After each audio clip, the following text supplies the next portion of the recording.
साथियों, स्वागत है आपका। आज हम बात करेंगे भारत के 10 ऐसे रहस्यमय स्थान, बातें और व्यक्तियों की जो वाकई में विज्ञान के सामने एक ऐसा प्रश्न चिन्ह लगाते हैं जिसके बारे में विज्ञान कुछ नहीं कह सकता। एक तरफ तो विज्ञान ने इतनी प्रगति कर ली है कि वो बहुत सारी बातों को रिवील कर रहा है, उन्हें बता रहा है अंतरिक्ष के क्षेत्र में, लेकिन ये बातें जो भारत के ऐसी हैं जिनके बारे में विज्ञान अभी भी मौन है, कुछ भी नहीं कह सकता। चलिए शुरू करते हैं। पहली, कोंगला दर्रा, लद्दाख। कोंगला दर्रा लद्दाख को एलियंस का घर माना जाता है। यदि कोंगला दर्रा लद्दाख की आप लोकेशन देखेंगे तो ये उस क्षेत्र में पड़ता है जो कि लद्दाख क्षेत्र में आता है। भारत और चाइना के बीच इसमें डिस्प्यूटेड है, इसलिए दोनों, ना तो ये भारत में पड़ता है अच्छे से ना चाइना में पड़ता है, और यहाँ पर पेट्रोलिंग ढंग से नहीं हो पाती। पूरा के पूरा बर्फीला ये क्षेत्र है और इस पूरे बर्फीले क्षेत्र में यहाँ के जो स्थानीय निवासी है उन्होंने कई बार अंतरिक्ष जीवों के गुप्त स्थापना स्थल के रूप में इसे देखा है। कई बार यहाँ यूएफओस आती हुई देखी है। यूएफओस मतलब वो चीज़ें जिन्हें कहते हैं अनआइडेंटिफाइड फ्लाइंग ऑब्जेक्ट्स, यानी जिन्हें उड़न तस्तरी के रूप में जाना जाता है।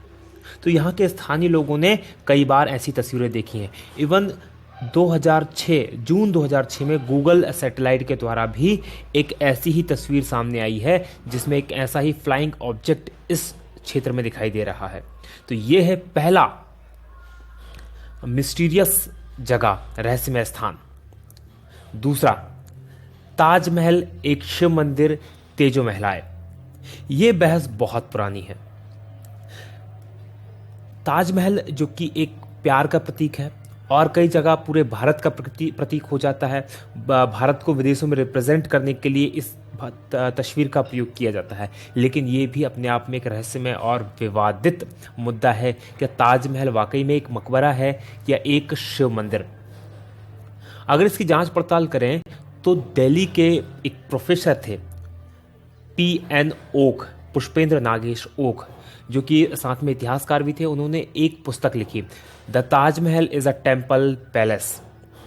उन्होंने इसमें बताया कि ये जो ताजमहल है, ये जो इमारत है, ये जयपुर के राजा जयसिंह के अधीन थी, जिसको शाहजहां ने जबरन उनसे हथिया लिया था और थोड़े से इसमें बदलाव करके मकबरे का रूप दे दिया था, और जिसके परिप्रेक्ष्य में उनके द्वारा कई प्रकार के सबूत भी दिए गए हैं। सबूत जैसे कि यहाँ पर आप देख सकते हैं तस्वीरों में एक गुप्त कमरा जो ताजमहल के नीचे है। ताजमहल के ऊपर स्थित जो कलश है, जो कि हिंदू मंदिरों में जो विशेषता है कलशों की, वो, और एक पच्चीकारी जहाँ पर आपको ओम की आकृति दिखाई देगी। ये ऊपर की तरफ इस पच्चीकारी में यहाँ पर ओम की आकृति आप देख सकते हैं, ये ताजमहल की है। इसके अलावा उन्होंने कहा कि उस समय के जो इतिहासकार हैं उनमें से किसी के द्वारा भी ऐसी कोई घटना नहीं दर्शाई गई है जो कि इतनी बड़ी इमारत के बनने की बात कहती हो। साथ ही कार्बन डेटिंग जो पद्धति है उसके द्वारा भी ताजमहल की उम्र काफ़ी पुरानी मानी गई है। तो ये सारी चीज़ें हैं जो कि इसको सस्पेक्टेड बनाती हैं। आपकी सुविधा के लिए हमारे द्वारा, क्योंकि ये जो ये बुक है the Taj Mahal is a temple palace, इसको बैन कर दिया गया है, लेकिन ये बुक बहुत खोजने के बाद इंटरनेट पर हमें मिली। उसका लिंक हम नीचे दे रहे हैं, आप चाहें तो इस बुक को वहाँ पर जाकर पढ़ सकते हैं। अब देखना यह है कि यह वाकई में इसकी सच्चाई क्या है। इसके बारे में सिर्फ सरकार ही कुछ बोल सकती है, इसके अलावा कोई कुछ नहीं बोल सकता। अगली जो सस्पेक्टियस पर्सनालिटी हमारे सामने है वो प्रहलाद जानी, जिन्हें माता जी के नाम से भी जाना जाता है। ये ऐसे व्यक्ति हैं जो दावा करते हैं कि पिछले 70 सालों से इन्होंने कुछ भी नहीं खाया है। पिछले 70 सालों से ये बिना कुछ खाए पिए जिंदा हैं। बड़ी दिलचस्प कहानी है इनकी। यदि हम बात करें तो ये जो हैं बेसिकली राजस्थान के रहने वाले थे, जिन्होंने अपना गांव छोड़कर गुजरात चले गए, और वहां पर इनके द्वारा जो बताया जाता है कि माता अम्बा की कृपा हुई, और माता अम्बा यानी कि देवी दुर्गा की कृपा से ये बिना कुछ खाए पिए 70 सालों से जिंदा हैं। इनके दावे की जांच करने के लिए 2 बार 2003 में और 2010 में इनकी मेडिकली पूरी तरह से जांच की गई, और ये जांच जो की गई ये स्ट्रिंगल हॉस्पिटल है स्ट्रिंगलिंग हॉस्पिटल अहमदाबाद, इसमें डॉक्टर सुधीर शाह के नेतृत्व में ये जांच की गई और दोनों बार इनके दावों को बिल्कुल सच पाया गया। जबकि दूसरी बार तो जांच डीआरडीओ के निर्देशन में की गई थी, तो दोनों बार इनके दावों को पूरी तरह से सच पाया गया और 15 दिन तक ना ये टॉयलेट गए, ना इन्होंने कुछ खाया, ना कुछ पिया। 15 उसके बाद भी पूरी तरह से स्वस्थ ये हैं। तो ये एक बहुत बड़ी मिस्ट्री है जिसको कि विज्ञान समझ नहीं पा रहा कि आखिर ऐसा कैसे पॉसिबल है। अगली मिस्ट्री की बात करें वो है हेती या हिम मानव या इंग्लिश में जिसे कहते हैं बिगफुट। एक कहानी के अनुसार कई वैज्ञानिक मानते हैं इस चीज़ को कि जो पृथ्वी का ओरिजिनल जीव है वो बिगफुट ही है। इंसानों को एलियंस के द्वारा बनाया गया है बिगफुट और कुछ परग्रही जीवों के क्रॉस के द्वारा, यानी कि हम जो इंसान हैं ये पृथ्वी के ओरिजिनल निवासी नहीं हैं।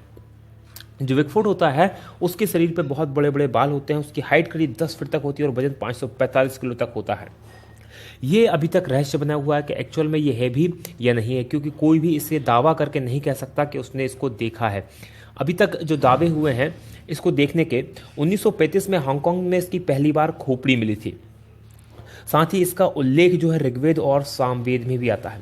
1951 में जब माउंट एवरेस्ट की चढ़ाई करने के लिए वहाँ पर एरिक सिम्पटन गए थे तो उन्होंने बर्फ पर बड़े बड़े पैरों के पद चिन्ह भी देखे थे और उन पद चिन्हों की तस्वीरें बहुत फेमस हुई बाद में और काफ़ी उस पर चर्चा भी की से बनी। 1953 में जो एडमंड हिलेरी और तेंजिंग नोर्गे ने भी इसी तरह के बड़े बड़े पद चिन्ह देखे थे और इसके बारे में तेंजिंग नोर्गे ने लिखा है अपनी आत्मकथा में कि उन्होंने ऐसे चित्र कई बार देखे, लेकिन उनके पिता ने 2 बार अपनी लाइफ में हिम मानव को देखा था। हालांकि तेंजिंग नोर्गे ने ये दावा नहीं किया कि उन्होंने देखा था, उनके पिता का दावा करते हैं कि उनके पिता ने इसको देखा था। तो ये अभी भी वाकई में एक बहुत बड़ा रहस्य है कि वाकई में हिम मानव होता है या नहीं होता।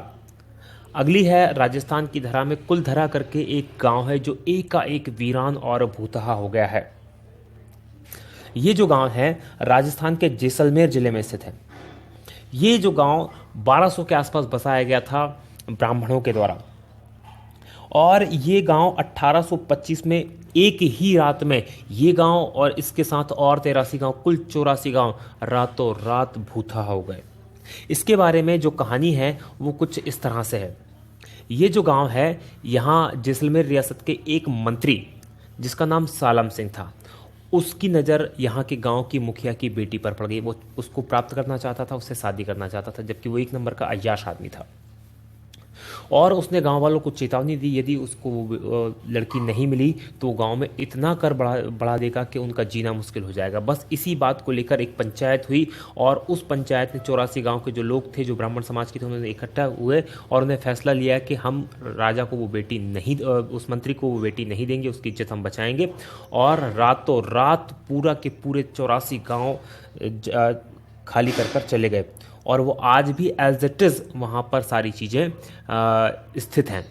तो ये एक मिस्ट्री है कि रातों रात, और उसके बाद उनका ना तो ये पता चला कि वो कहाँ गए, ना ये पता चला कि वो कहाँ पर हैं। लेकिन जाते समय में उन्होंने इस गांव को कभी ना बसने का श्राप दिया और अभी तक ये गांव कभी भी नहीं बस पाया। 1-2 बार बीच में कुछ लोगों ने यहाँ रहने की हिम्मत की है, लेकिन उनकी भी यहाँ पर वो रह नहीं पाए, कभी भी इसको बस नहीं पाया।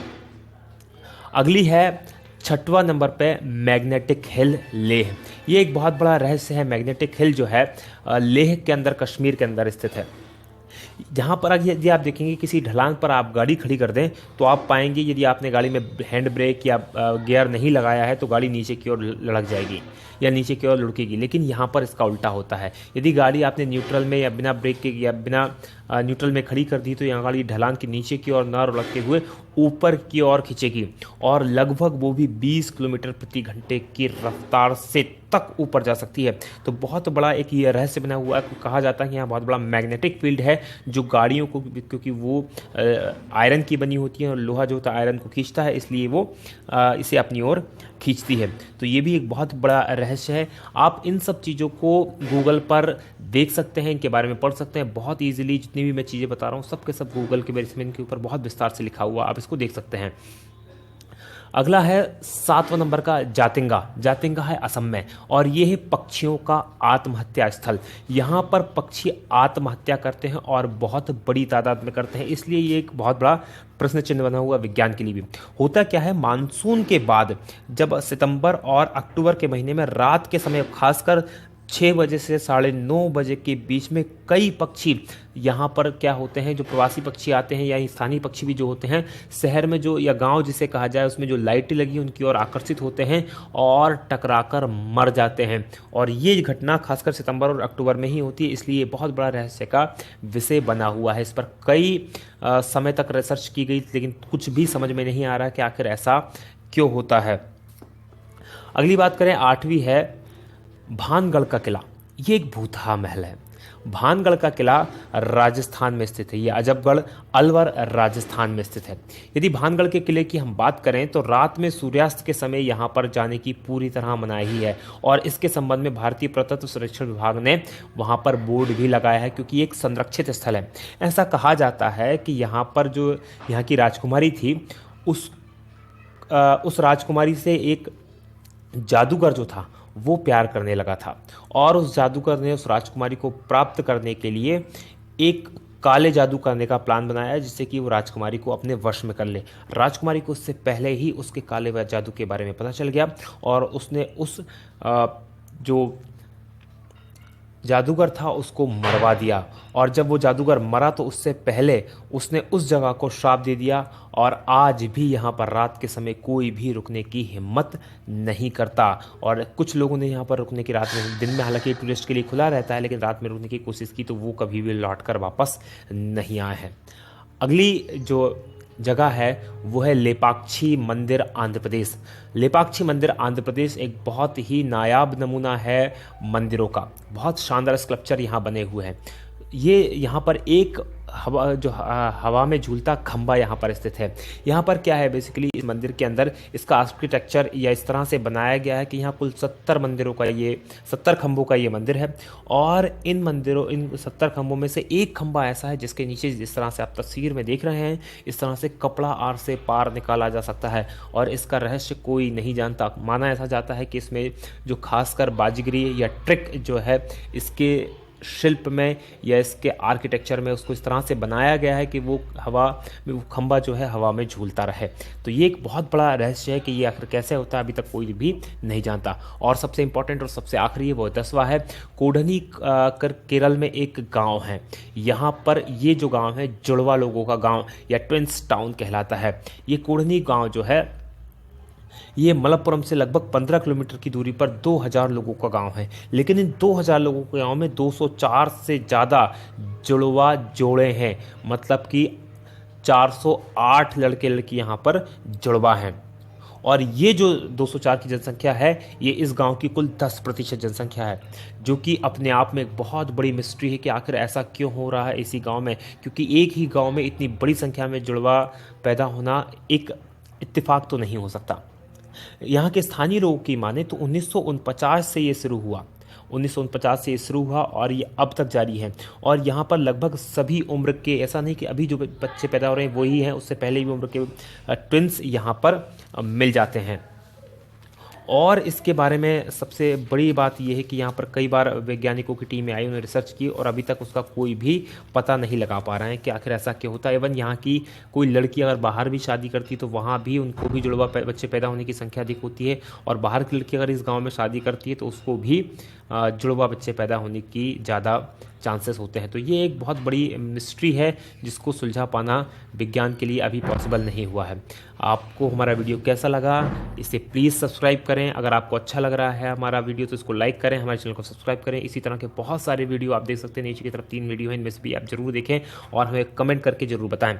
जब तक आप इन चीज़ों को सब्सक्राइब करते हैं, लाइक करते हैं, कमेंट करते हैं, तब तक हम बनाते हैं आपके लिए दूसरे वीडियो। आप देखते रहिए। जय हिंद, जय भारत।